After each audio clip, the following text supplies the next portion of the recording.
Shalom Bapak Ibu, shalom saudara-saudara yang dikasih di dalam Tuhan Yesus. Mari kita hari ini mulai ibadah pada pagi hari ini menjelang siang. Hati kita selalu bersyukur kepada Tuhan. Ya Tuhan yang sangat baik, ya Tuhan yang sangat-sangat mengasihi kita. Pada pagi ini kita datang di dalam hadirat-Nya dengan penuh ucapan syukur dan berterima kasih kepada Tuhan.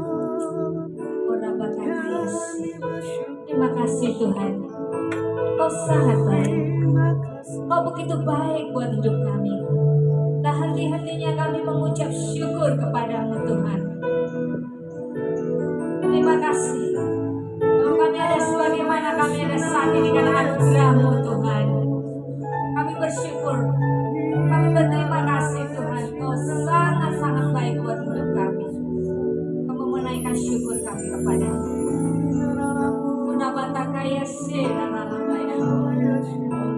Tujukan matamu dan hatimu kepada Tuhan, sebab Dia yang mengasihimu, Dia yang memperhatikan.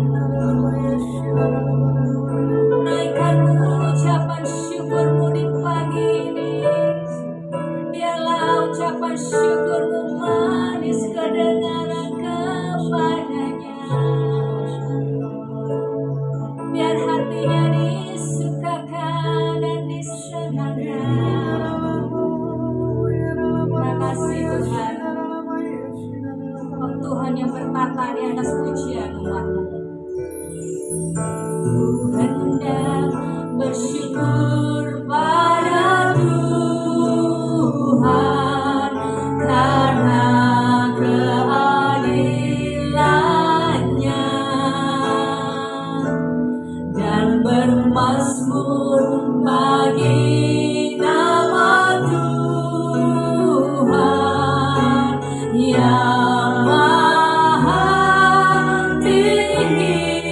Katakan ya Tuhan, Tuhan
sede namaya sando namaya irama takaya dan senda namaya di dalam lubuk hati kami yang terdalam Tuhan.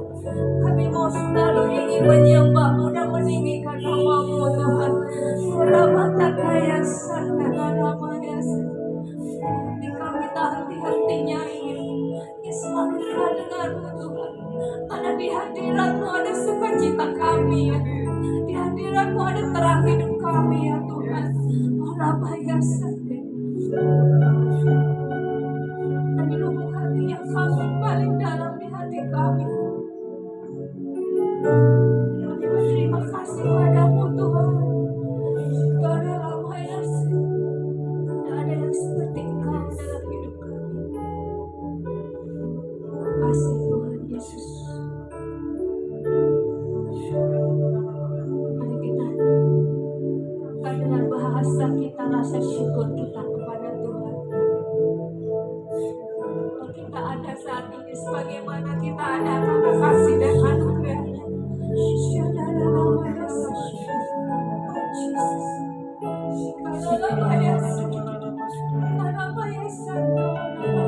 Terima kasih.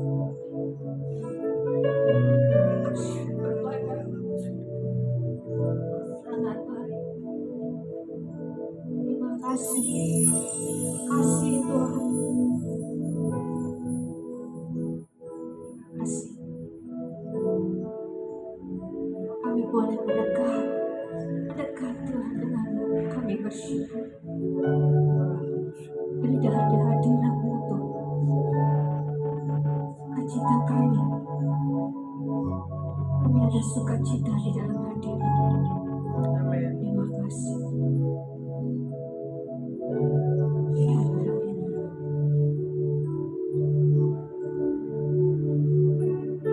Bersyukur. Sangat baik. Kasih. Terima kasih. Kami mau memuji nama-Mu. Kami mau besarkan nama-Mu. Sebab Engkau baik. Anugerah-Mu kekal selama hidup kami. Bapak Ibu, mari kita masuk gerbangnya dengan hati penuh syukur. Mari sama-sama kita katakan. Sebab Tuhan baik. Sebab Tuhan baik. Amin. Sebab Tuhan baik. Anugerah-Nya kekal selamanya.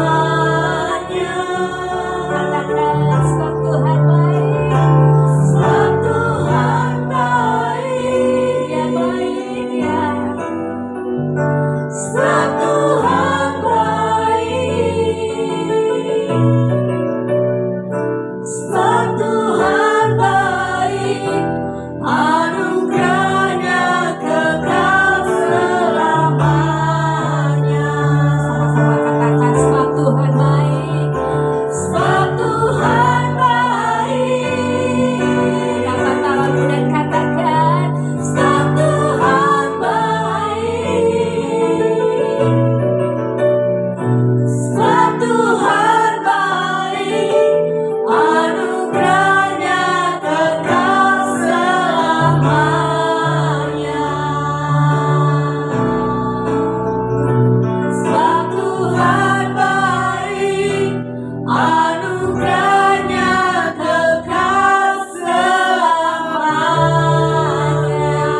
dengan keinginan kita. Amin. Dia baik, dia selalu baik buat kita. Berikan ucapan syukur kita, berikan pujian selalu untuk dia. Siapkan hati kita mendengarkan firman Tuhan. Biar firman-Nya menjadi pelita bagi kaki kita, terang bagi jalan-jalan hidup kita. Biasa, kita mau selalu bersyukur, terus selalu bersyukur dalam setiap keadaan yang kita hadapi. Karena bersama dengan Tuhan kita akan mengalami kemenangan demi kemenangan. Amin Tuhan.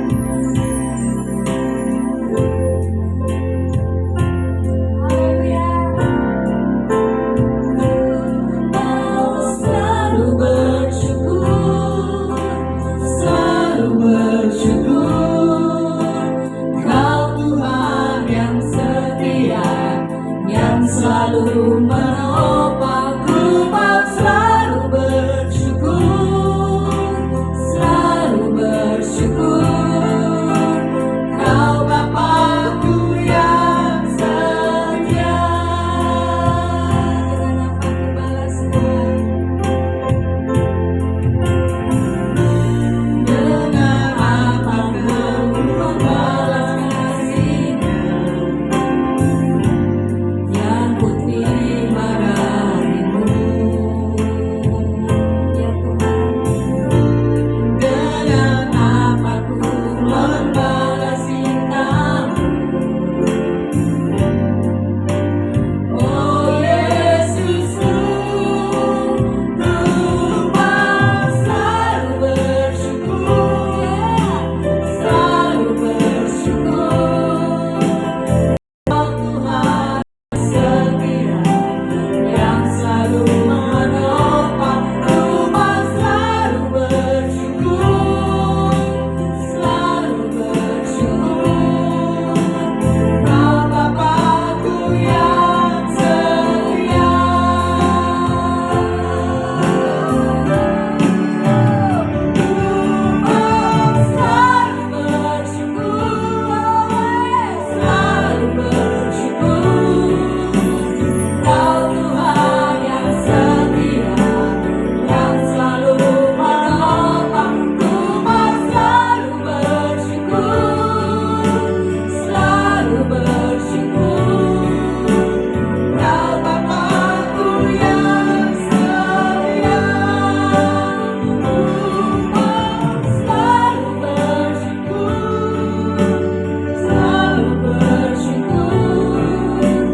Kau Tuhan yang setia, yang selalu menopang. Ku mau selalu bersyukur, selalu bersyukur. Kau Bapakku yang setia. Kau Bapakku yang setia. Kau Bapakku yang setia. Haleluya. Kami selalu berkata mau bersyukur pagi, siang, dan malam. Biarlah segala yang terbaik daripadamu. Kami cuma bisa berkata, Engkau Bapa Yahweh yang baik, Engkau Bapa Yahweh yang dahsyat. Kami bersyukur buat kasih dan kebaikan dan kemurahan. Diberkati di tempat ini, yang live maupun siaran ulang.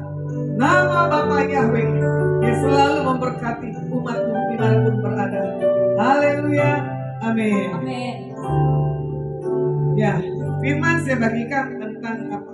Kesehatan rohani. Kesehatan itu biasanya identik tentang tubuh kita. Ya. Kesehatan adalah berbicara tubuh itu kalau udah sakit nggak akan bisa bergerak. Contoh ya, baru batuk aja kita udah nggak bisa ngapa-ngapain.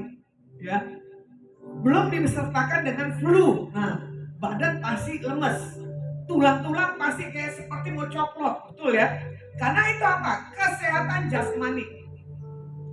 Nah, kadang juga dikatakan ada juga kesehatan kena kanker atau kena penyakit tumor atau yang lain-lainnya gitu ya. Nah, Bagaimana tentang kesehatan rohani? Firman Tuhan katakan apa? Seorang olahragawan, ya, ada ayatnya atau di Alkitab, dia akan melatih dirinya sampai dia akan mendapatkan satu hal kemenangan. Itu kalau secara dunianya seorang atlet. Nah sekarang tentang kesehatan rohani sebagai kita anak-anak Tuhan, berbicara apa? Semua yang baik, semua yang manis, semua yang sedap didengar, pikirkanlah itu semuanya. Tapi bagaimana kita bisa memikirkan semuanya? Contoh, ya, buat makan aja susah, buat beli baju aja susah. Makanya orang kadang mengirit untuk hidup, tidak pernah menikmati tentang kehidupan kesehatan secara ini tadi jasmaninya. Nah sekarang saya bicara tentang rohaninya. Kesehatan rohani, bagaimana pikiran kita dengan Kristus itu manunggal. Jadi satu, terkonek, terhubung. Jangan sampai pikiran kita ini koslet. Karena apa? Keadaan tadi. Makanya kesehatan rohani itu adalah penting. Apa yang kamu dengar, apa yang kita baca Alkitab, ya, apa yang kita punya satu keintiman dengan Tuhan, itu adalah mempengaruhi kesehatan rohani kita yang dari dalam. Contoh, ini kesaksiannya sih tadi pagi, ya. Saya baru keluar dari kamar, tiba-tiba ada warga di tempat situ lagi ngetren TikTok, betul nggak? Apa sih? Saya kan nggak pernah tahu hal-hal yang begituan. Ayo Bu, sini kita buat tarian. Itu sementara habis kerja bakti. Ya saya secara spiritual, kalau saya nggak tergabung dengan percikakan, wah itu kayaknya gimana ya. Terus saya bilang, mana gayanya seperti apa sih? Walaupun saya tidak mengerti gayanya seperti apa, tapi hitungan menit detik yang penting saya pede aja deh begini, apa cek gitu loh. Coba saya bilang, udah belum? Saya bilang gitu loh. Manusia selalu melatih dirinya dalam apa? Kesukaan, bukannya penderitaan. Walaupun manusia itu udah capek tadi kerja bakti, ya, dia masih bisa happy menari apa cek. Ya, saya mau lihat kesehatan rohani, berbicara tentang pola hidup lagi nih. Kita akan ketemu dengan siapa? Pikiran kita jahatnya di atas orang ini. Motivasinya apa? Kita ketemu orang ini. Motivasi kita apa? Kita ketemu dengan orang yang ini dan yang lain-lainnya. Bagaimana pola pikir kita? Belum tentu punya yang baik. Tapi Tuhan bilang tadi, semua yang baik, semua yang manis, semuanya harus dipikirkan supaya apa? Kesehatan rohani kita itu dia dan amin. Contoh, ya, saya sedikit. Nggak tahu kenapa Tuhan kasih talenta saya melayani orang-orang pelepasan. Kalau boleh bilang, saya nggak mau yang seperti itu lagi. Tapi terus berhadapan dengan orang-orang yang spiritual. Tapi kalau saya tidak melatih kesehatan rohani saya dari doa, baca Alkitab, dari kehidupan saya maupun perkataan saya, wah itu bahaya. Saya bisa melihat, ya, bagaimana kesehatan rohani itu penting di hari-hari gini karena banyak orang-orang stres. Contoh, ya, lagi maraknya bully di daerah Jawa Timur, komunitas sekolah, ya, bukan hanya dibully, spiritual pun juga main. Nah itu dia yang nanti. Makanya di sini, kenapa anak Tuhan bisa keganggu dengan spiritual yang begitu? Karena apa? Kesehatan rohaninya tadi, ya, ada doa, pujian, penyembahan dan puasa. Kalau orang tempat itu ada, wah nggak akan bisa keganggu dengan spirit-spirit yang lainnya. Kita lihat ya, 2 Timotius 2, 3 dan 6. Ikutlah menderita sebagai seorang prajurit yang baik dari Kristus Yesus. Seorang prajurit sedang berjuang tidak memusingkan dirinya dengan soal-soal penghidupannya, supaya dengan demikian ia berkenan kepada komandannya. Seorang olahragawan hanya dapat memperoleh mahkota sebagai juara apabila ia bertanding menurut peraturan-peraturan olahraga. Seorang petani yang bekerja keras haruslah yang pertama kali menikmati hasil usahanya. Tuhan menginginkan kita memiliki daya juang yang begitu kuat. Nah, bagaimana digambarkan sebagai seorang prajurit? Nah ini dia. Saya background anak polisi, ya. Saya punya kesaksian papa saya waktu dia masuk polisi. Dia bilang apa? Sebelum papa tidur, papa udah latih dulu diri papa, sepatunya di sini, kaos kakinya di sini, bajunya di sini, celananya di sini, ban pinggangnya di sini. Nanti kalau udah jam 4 bunyi kleng gitu tuh, semua para prajurit siap. Nah, katanya. Pas diperiksa komandannya ada yang nggak pakai kaos kaki. Ya, diperiksa lagi ternyata apa? Bajunya nggak licin. Terus saya tanya, papa kena nggak kelompok di situ? Enggak. Papa rapi.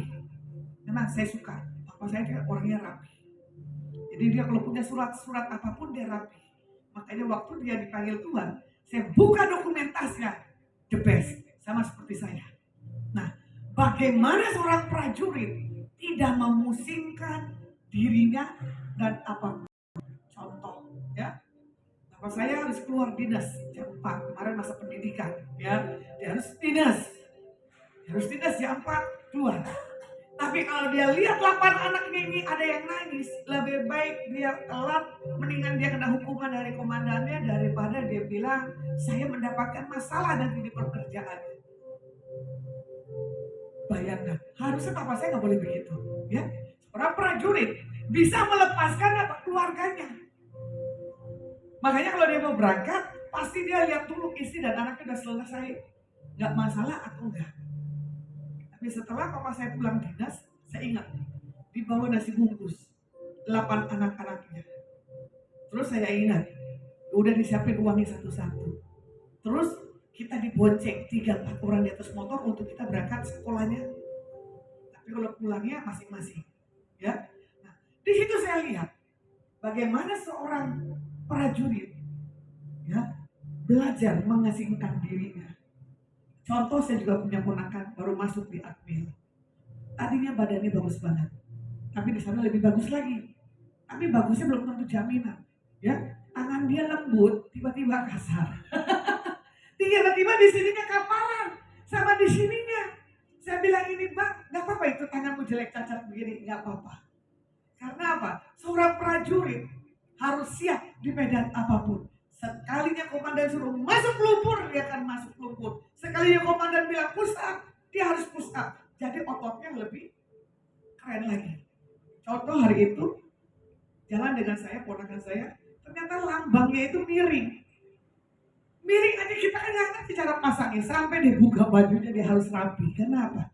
Kalau dilihat komandannya, kalau dilihat kakak kelasnya, nanti dia kena dispen. Kadang dia bilang gini, kita jangan di tempat sini.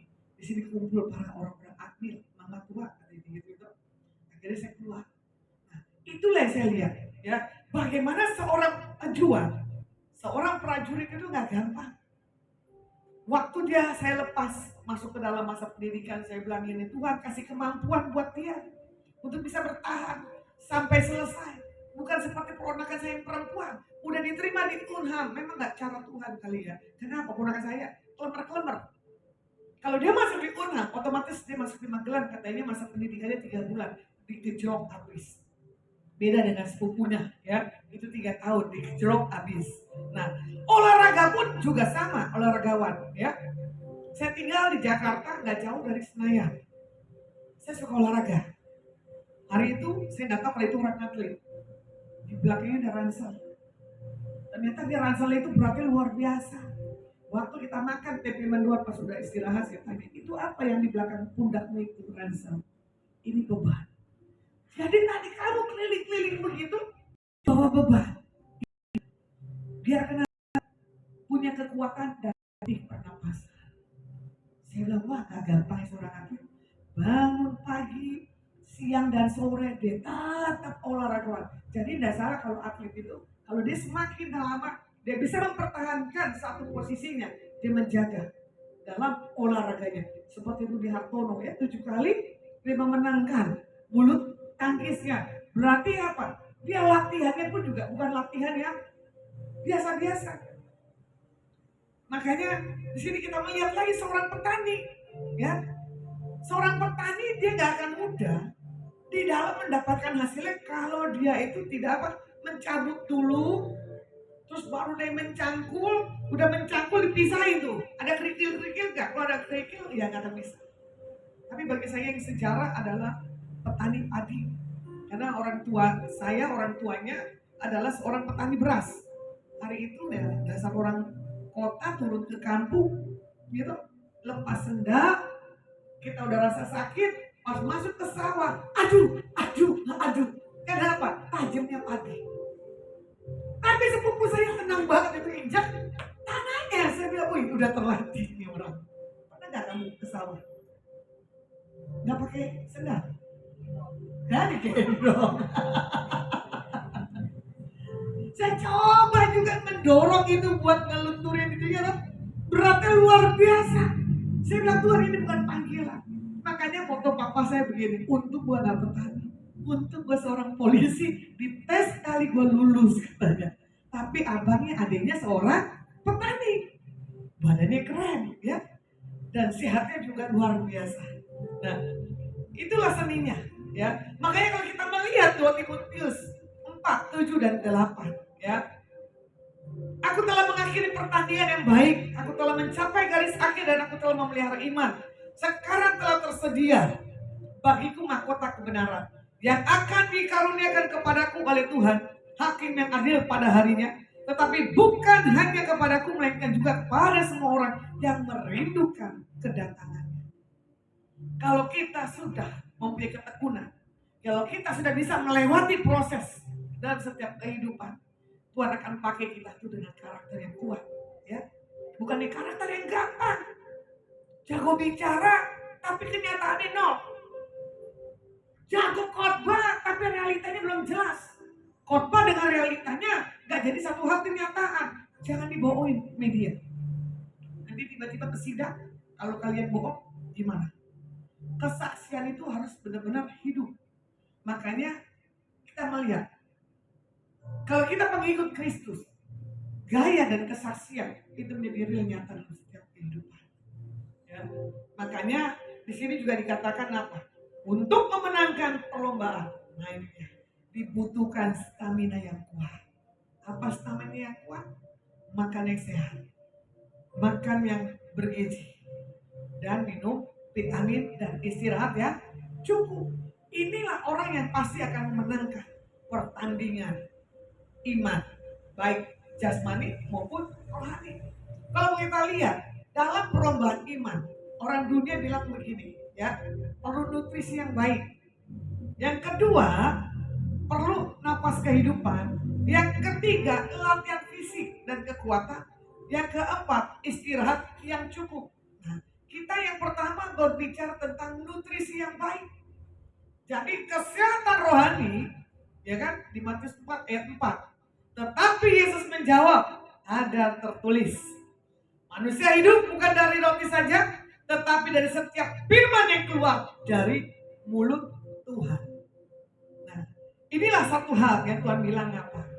Perkataan manusia rohani kita harus benar-benar dipertanggungjawabkan. Jangan asal ngomong, tapi lupa. Terkadang orang-orang yang punya sakit jiwa, nah itu bahaya. Kayak kemarin ada orang kesaksian datang ke sini, ya, pernikahannya gagal. Saya bilang, wah itu bagus, Tuhan sudah singkapkan. Karena apa? Kamu benar di mata Tuhan. Sampai saya tanya begini, kamu virgin nggak? Virgin bu, bagus. Kalau kamu udah virgin, kamu udah masuk di masa pernikahan, nanti yang ada pelecehan, omongan dari pihak suami. Ya, sementara suaminya, calon suaminya itu pakai susu. Pacarnya dia juga pakai susu.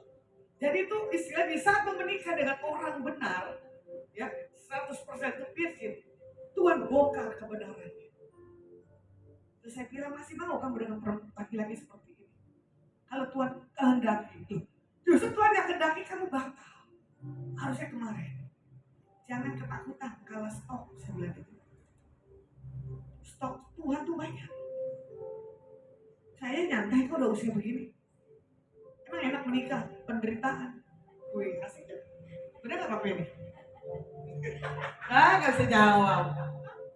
Dua jadi satu, yang enak jadi melodi, betul gak?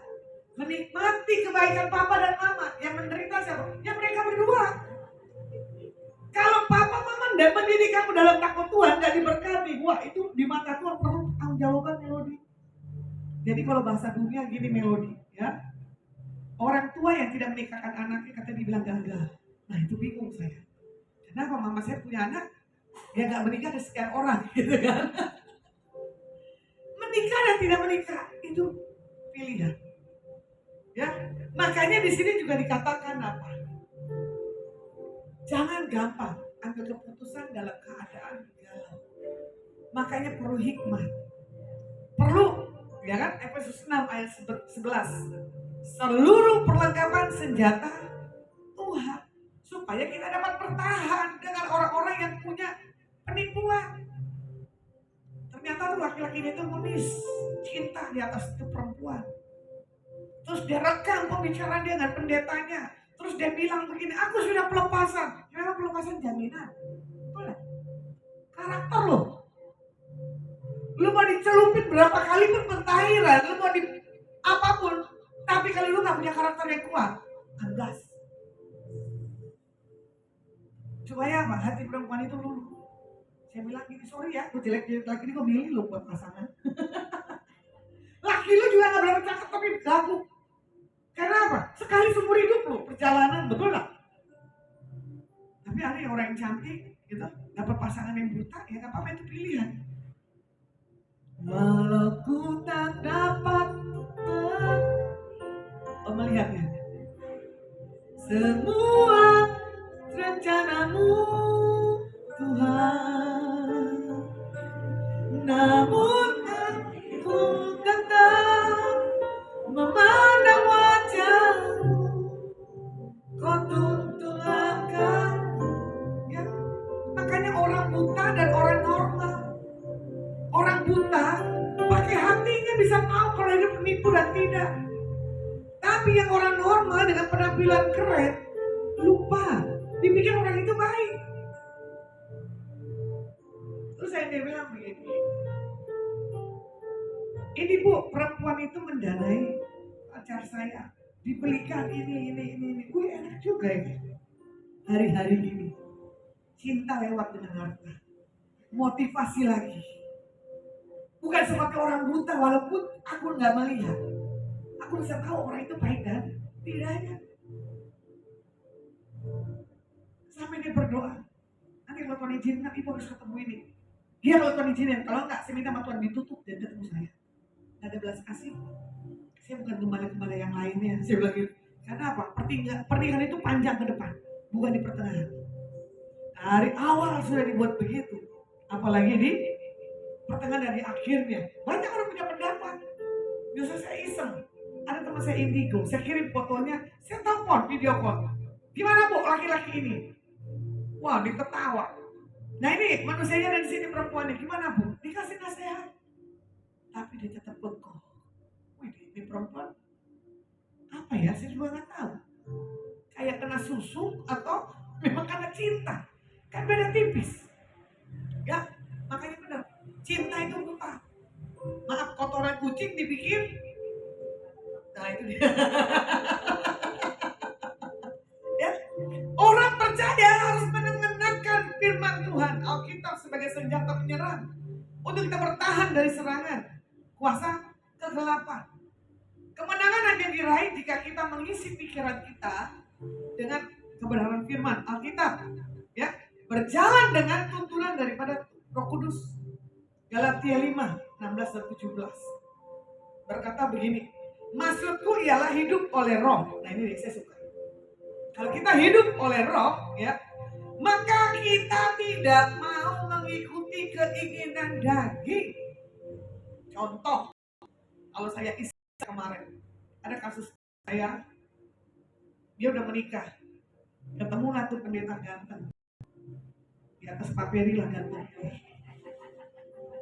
Sampai dia gini, gak mungkin kamu bu pendeta ngerontok punya laki-laki begini. Lewat, saya bilang gitu loh. Ternyata bodinya lebih tinggi dari paperi, sispek. Pendeta loh, bibirnya merah lagi, asli merah. merah bukan bibir merah. Halus cara bicaranya. Gimana semua orang gak terpikat dengan dia. Tapi packaging pendeta ini, alhamdulillah, tanda kutip berapa yang ditidurin. Modusnya apa? Materi. Cuma saya bilang begini, syukur gua gak buta dengan laki-laki. Makanya kan, 1000 laki-laki depan mata saya kalau bukan dari Tuhan, ke dagingnya saya harus rontok. Karena ini tadi, ya, rasanya harus kuat, ya. Karena apa? Maksud dialah hiduplah oleh Roh. Kalau orang sudah hidup oleh Roh, makanya dibilang tidak mungkin menuruti keinginan daging. Itu Galatia 5 ayat 16. Benar. Ayat 17-nya. Sebab keinginan daging berlawanan dengan keinginan Roh, dan keinginan Roh berlawanan dengan keinginan daging. Daging karena keduanya bertentangan dengan setiap kita, sehingga setiap kali apa yang kita melakukan tergantung roh kita kuat apa enggak. Misalkan kita ketemu di tas, itu isinya euro dan dolar. Melihat tas itu kita ambil nggak? Terus mau balikin apa enggak? Jujur. Asal nggak ada yang ngaku.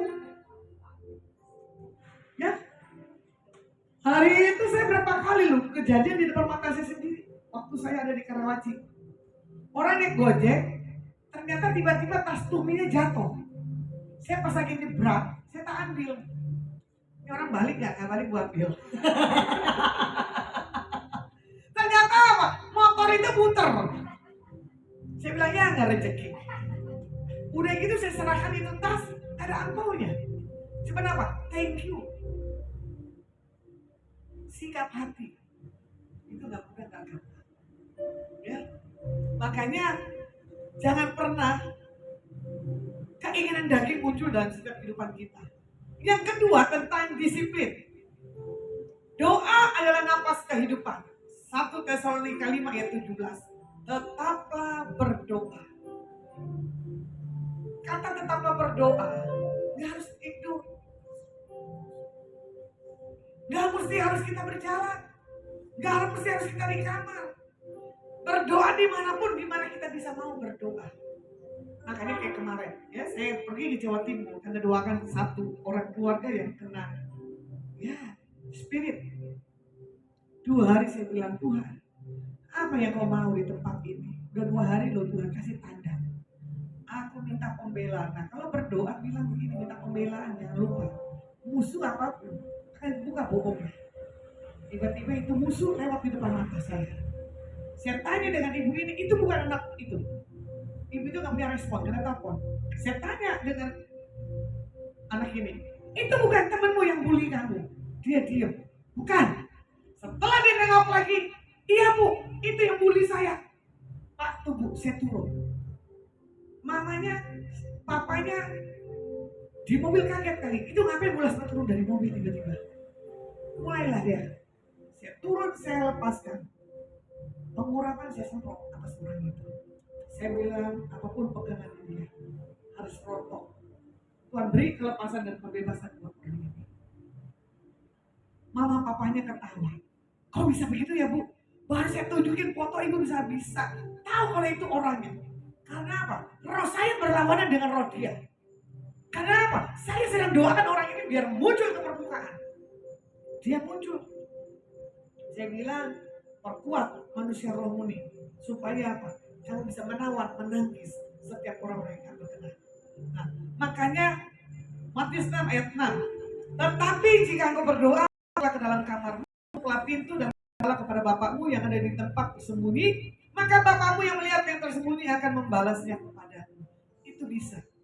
Tapi kalau bisa, bikin 24 jam roh kita nyantel dengan Tuhan. Pun kita tetap di dalam Tuhan. Makanya kalau orang punya panggilan seorang pendoa, dia akan terkonek.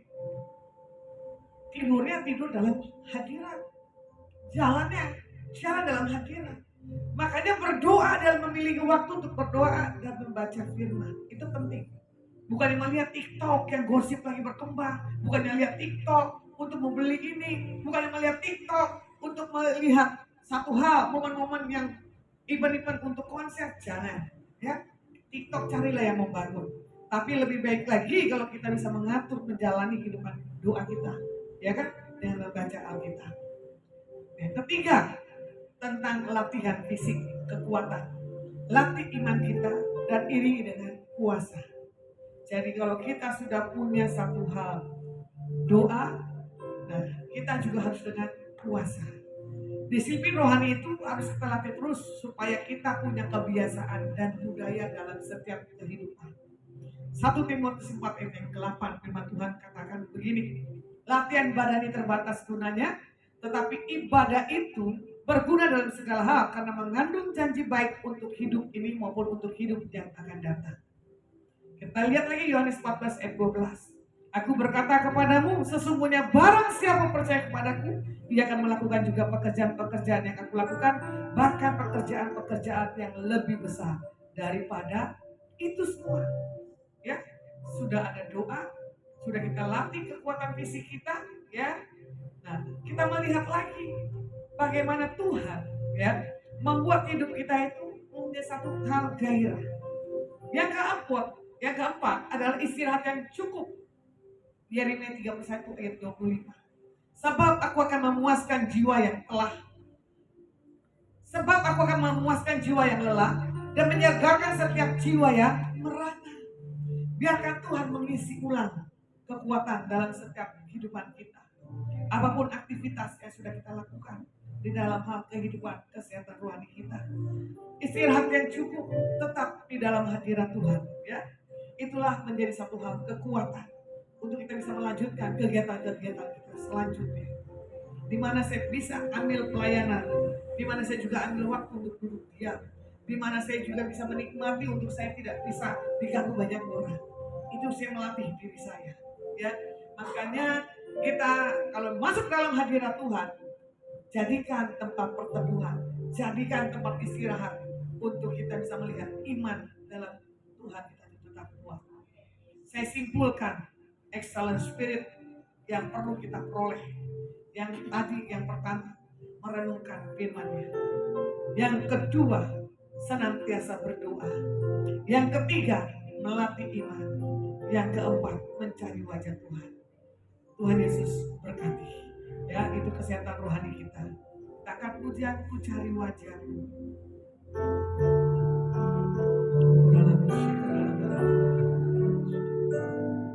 Ku cari wajah-Mu, temukan kasih-Mu, Kau Tuhan yang sangat jauh dariku.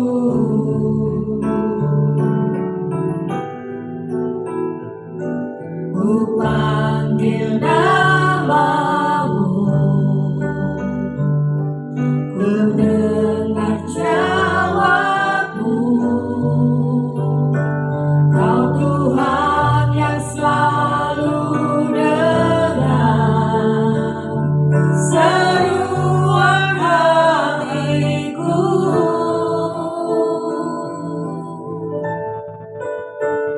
Sungguh indah Kau Tuhan, penuh kasih dan sayang. Kau sempat perlindungan bagi setiap hati yang terluka. Sungguh indah Kau Tuhan,